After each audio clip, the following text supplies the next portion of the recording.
Hey everybody, out here with my Sasori today. Gonna talk about the question of, are expensive balisongs worth it? Because we all know that cheap balisongs are not as good as expensive balisongs.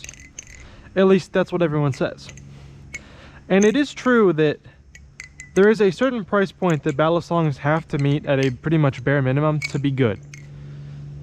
And that as you get to more and more expensive balisongs, they get better. But obviously at some point there's a limit, you know. There's no, for instance, the difference between a $1,000 balisong and a $10,000 balisong is not going to be a big difference in flipping. And that's generally how most things work with prices, is that the difference between $100 to $200 is much bigger than the difference from $200 to $300. Because at a certain point you start to kind of max out what money can get you, because you can already get the best materials, best craftsmanship, and as you get to more and more expensive balisongs, the flippability of them doesn't actually get any better. What you're actually going to get is just usually a nicer craftsmanship, you know, whether that might be really beautiful looking balisongs that are works of art, or perhaps someone that's doing everything by hand. So there's a certain point in balisongs where I feel like if you're purely looking at a flipping perspective, the price is not worth it. Now yeah, a tsunami is gonna flip really well, and it's really expensive. But is it gonna flip so much better that it's worth spending all the extra money? And I honestly think that this comes down to a lot of personal preference, because if you have the money for it and you like the way it looks, you know, I see no reason to not go for it. But if you don't have the money for it, or you don't like the way it looks, you're not going to be missing out on something that is completely life-changing. Except for maybe something like a serif. So I feel that whether or not expensive balisongs are worth it purely depends on what you're going to classify as expensive. Now, my most expensive balisongs are around the $250 price mark, which I know to some people is not expensive.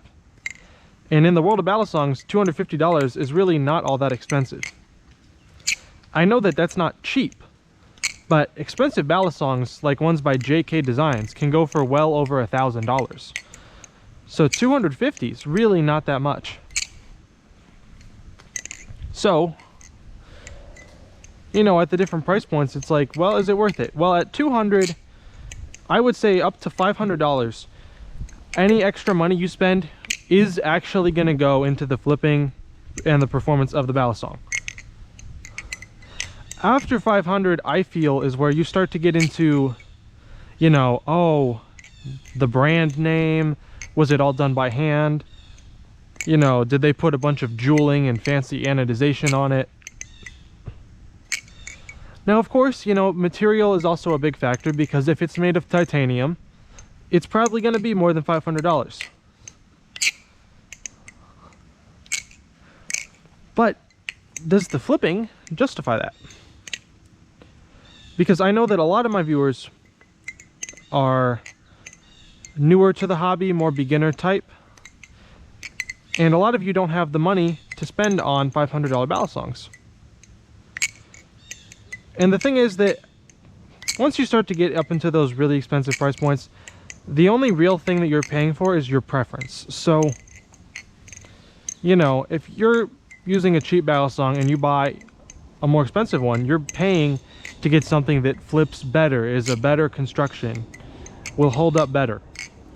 But once you get to this upper echelon of balisongs, the difference between, say, a serif and a tsunami is just going to be in what your flipping preferences are. You might just like the way that one flips more, but you're not going to be noticing a big difference in terms of the quality of the balisong. It's just the preferences. And I think that Blade Bias, Camaro EE, does a great job of highlighting this with some of his more expensive balisongs, where he'll talk about, say, his Sliff T, and he doesn't say, is this better? He says, do I like this more? Because at that upper price point like that, that's really all that you're paying for, is one that you like more. And so that makes it difficult, I feel, as a Balisong quote-unquote reviewer, because is a Balisong worth it? Well, it really depends on your preferences. I might think it's worth it, but you might hate it. And that's why it starts to get more difficult with some of these more expensive Balisongs, when things get less and less objective. With a cheaper Balisong, I can say, is this worth the money? Yes, it's good. This is good value. But with something more expensive, it's like, is it worth it? Well, it all depends. Do you like the way it looks? Do you like neutral Balisongs, you know? And I feel like that is kind of the whole deal with expensive Balisongs, and whether or not they're worth it. It's kind of up to you.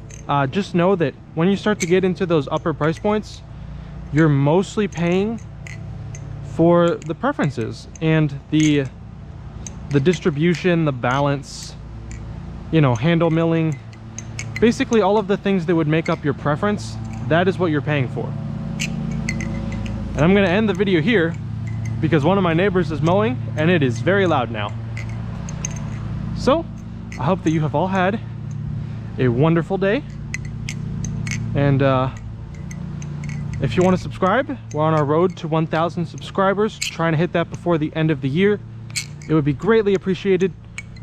When we hit 1,000 subscribers, I will be doing a face reveal along with a special surprise that I think you guys will be really excited for. I'm really excited for it.